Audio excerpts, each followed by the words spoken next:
আমরা পরিষ্কার করতে চাই, ফ্যাসিবাদ কালো না লাল, কোন ফ্যাসিবাদকে আর বাংলার জমিনে বরদাস্ত করা হবে না ইনশাআল্লাহ।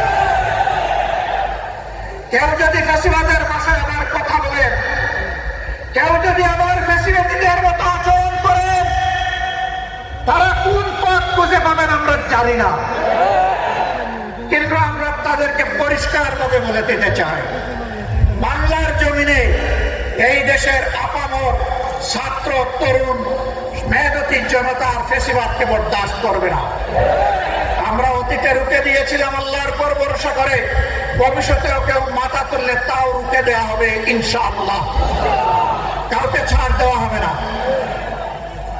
সম্মানিত বন্ধুগণ, আজান হয়ে যাচ্ছে, আমরা কথা বলবো না। আমরা কোনো বিশেষ দলের বিজয় চাচ্ছি না, আর দলেরও বিজয় চাচ্ছি না।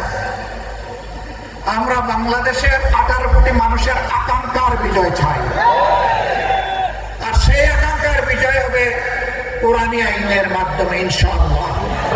এর বাইরে গিয়ে এটা প্রমাণিত হয়ে গেছে, কোনো কিছু দিয়ে এর বাংলাদেশকে এগিয়ে নেওয়া সম্ভব নয়, সুশাসন প্রতিষ্ঠা করা সম্ভব নয়।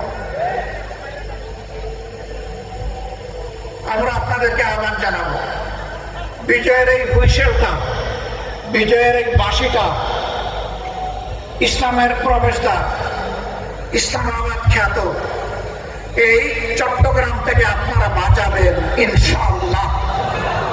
আপনারা বাজাবেন সেই বাঁশি, এই বিজয়ের বাঁশি এখান থেকে শুরু হবে, আর চেরাপুঞ্জির পাড়ে গিয়ে ওর ধাক্কা লাগবে ইনশাআল্লাহ।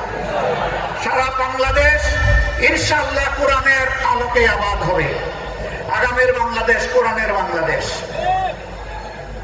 আল্লাহর নবী মুহাম্মদুর রাসূলুল্লাহ সাল্লাল্লাহু আলাইহি ওয়াসাল্লাম আর